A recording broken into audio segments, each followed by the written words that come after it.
Hello, my name is Darren Hodgkins, and this is how to sort of set a fire, keep it going for about 20 minutes, part of my level 3 training. So basically I've got my fire site here, and usually this is going to be a temporary fire, and usually you need to make sure that you've got all of your stuff beforehand. So this is my kindling, taking this from trees.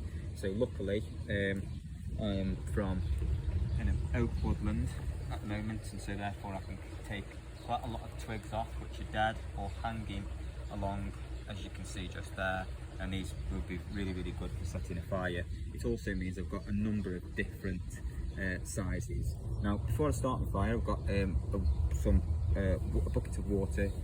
That's really important for putting out the fire, and we'll go through the processes of that later. I've also got my heat-proof gloves, and I've also got a fire blanket, okay, because safety is really important. Now to start the fire, I've got some moss. This has been drying for a few days after I picked it up from my blackbirds, and I'm going to use a steel flint to set my fire off, and then I'm going to leave it burning for about 20 minutes. I'm going to be adding the different sizes of wood as I go through to keep it burning. The important thing is not to put too much on this, okay, because you don't want the fire going out of control, okay.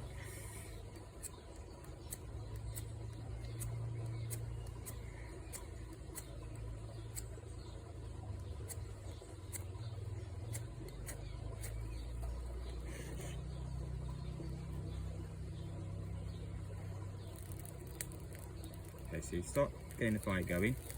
So I put some moss on there. I've probably put too much on there, which is why it's gone relatively smoky. And what you need to do is just make sure that you sort of move out of the way of the flames and things like that. So I'll just go to the side here. And then what I'll do is I'll start by placing my smaller stones. When you're standing by a fire, make sure that you're standing in the respect position. That way you can easily run away if there's a problem or anything like that. Any sort of sparks that come up.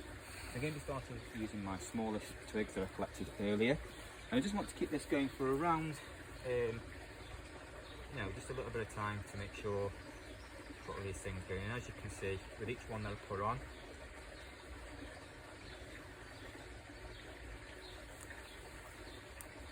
I'm just going around, and each time I'll increase the girth of my twigs.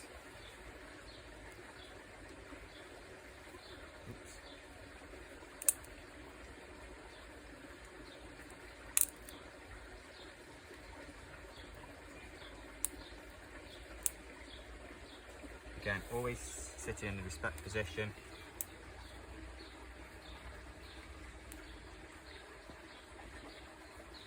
And fire is really important at forest school because it allows people to become reflective, it allows people to think.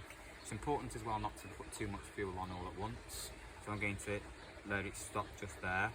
And it's also important as well not to panic if the fire looks like it's gone out, because sometimes that'll be just the sort of burning embers and they'll come through afterwards.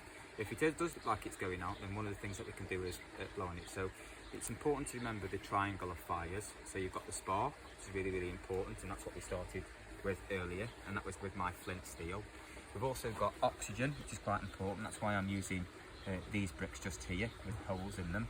And then finally we've got the heat, and the heat will sort of be maintained really. So if the fire does look like it's gone out, actually what we can do there is not worry too much, because we know that the fire can continue.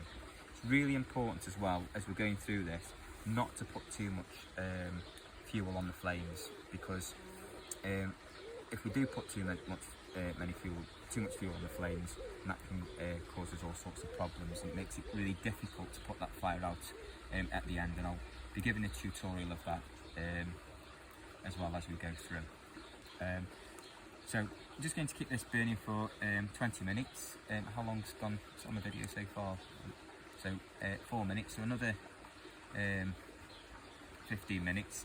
So what I'm going to do is a couple of other things while that's playing, because watching a fire burn for a little while is not necessarily too interesting for anybody. So I'm going to go through a few ways of cooking now. So the first thing I'm going to do is talk about making a pizza. Now, this is something that was displayed on the Archimedes website. If you just while I get some bits. Where did I put the cheese? There. Ah, lovely. Okay, so and what you should also do as you're doing this is keep an eye on the fire. So I'm going to put on, because the fire seems to be relatively established now, we've got a little bit of an ember going there. So I'm going to continue to put slightly larger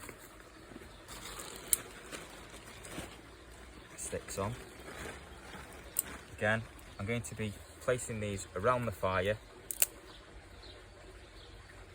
and probably that's going to be a little bit, that's probably enough now.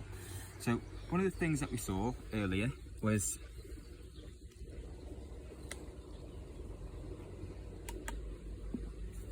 sort of lighting my fire. Can you just pass us some kitchen roll, please? So it's important to make sure that we've got hygiene, and to do that we'll be out in the forest, and so therefore we'll take plenty of water with us.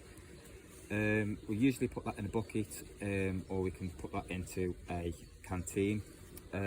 So we need to make sure that we've washed our hands. We also need to use our water, I'll show you in a moment, to wash anything else. Sanitizer is also relatively useful. It's important that that stays quite a way away from the fire due to the makeup of alcohol and things like that, and obviously that's something that will be told to the pupils as well.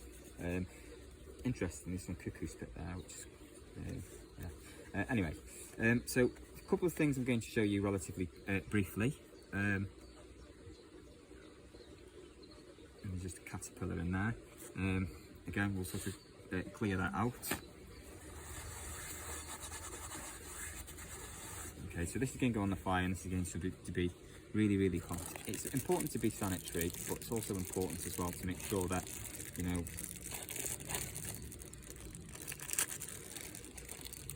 we're not overly sort of worried. Also, see the policy for when I'm doing this with pupils about sort of hygiene and how we get rid of water. So one interesting way of doing things is to make a pizza. Now you can use that using a simple tortilla base. On the top of that tortilla base we would put some passata, and I'll just open that now. I've completely forgotten my scissors, which would ordinarily be in my cooking bag. So instead I'm going to use this. Obviously I'm not going to eat that now because this would not be very sanitary, but I just want to show you for the time being. Again, just pay attention to the policy. That show isn't working. Sorry? Yeah, no, I should have got the one in the tube.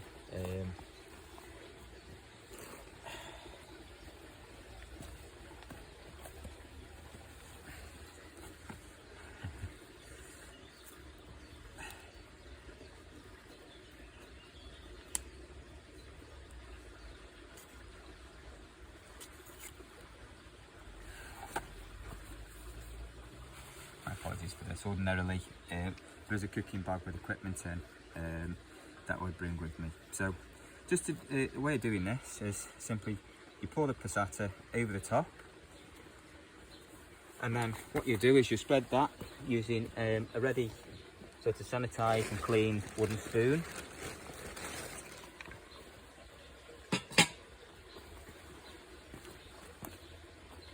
And we would take these back and we would clean them in food technology rooms usually, and that's where we'd sort of leave them, we'd store them there as well. So spread this around on your pan, and then what you do after that, just place that here for the moment, we won't need that again.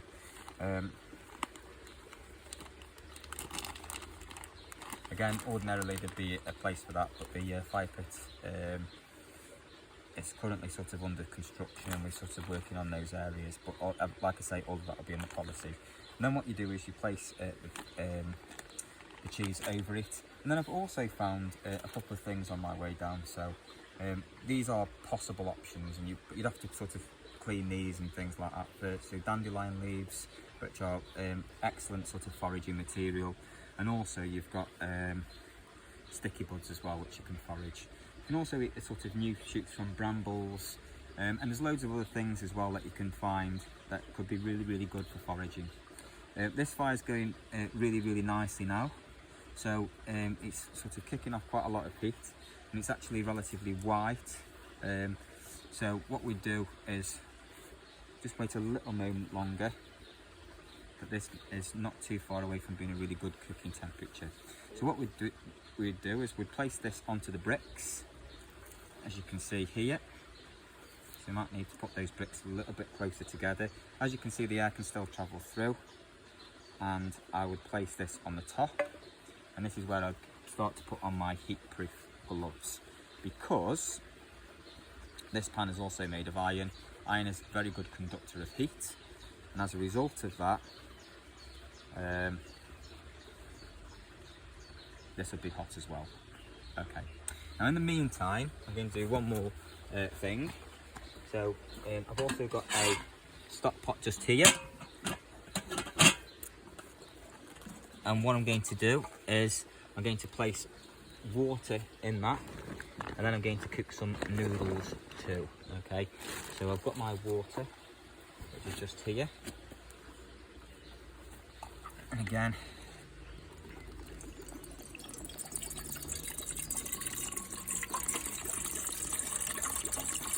there you go. I've already measured that out for how much water I need for the noodles to cook.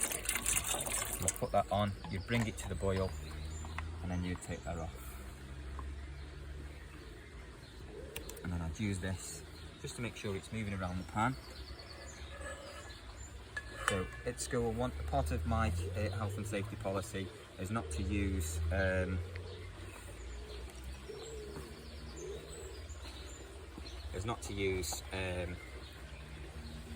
any meat, just to reduce the risks of food poisoning or anything along those lines. Just make sure I put this back on here.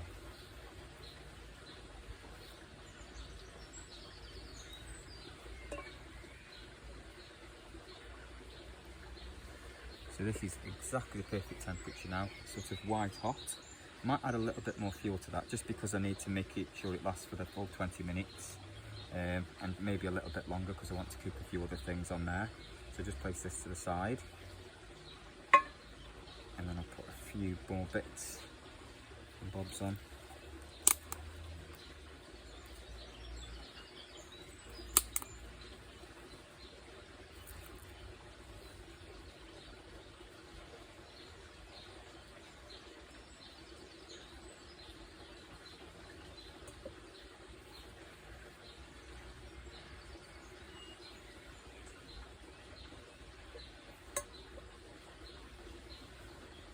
How many minutes?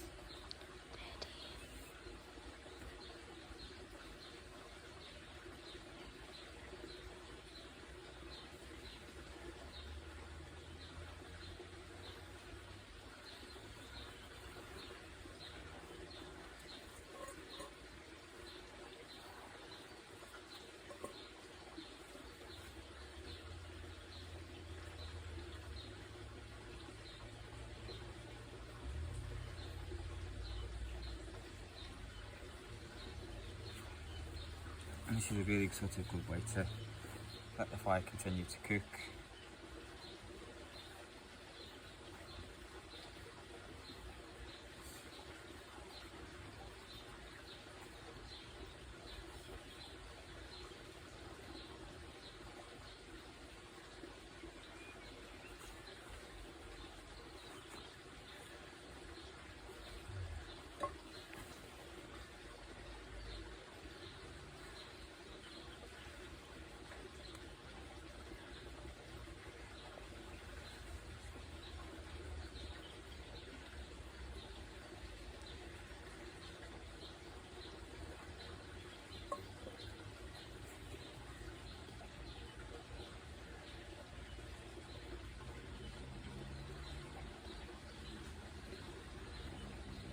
You can still see the embers in there, And like I say, you don't want too much fire. We only want just about enough.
So you can see that the ember's still coming through there, and that is beginning to set light now to the sort of additional kindling that I've put on. It did seem to go out, maybe close the bricks a little bit too quickly, and that can sometimes happen because what I failed to do is think about the amount of oxygen that the fire's got.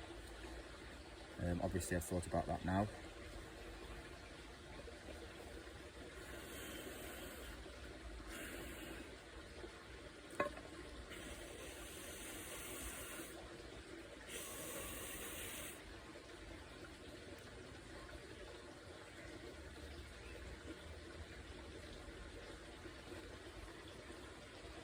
You can see that fire there, still coming through. It's really important to just make sure that you keep an eye on it. That's what I've sort of failed to do here, which is obviously a problem. Sort of enclosed it off too quickly, didn't allow the air to circulate, which can cause problems. So I can see that this ember is burning. I'll just place this to the right here. Usually I'd have a place to put pans and things like that on.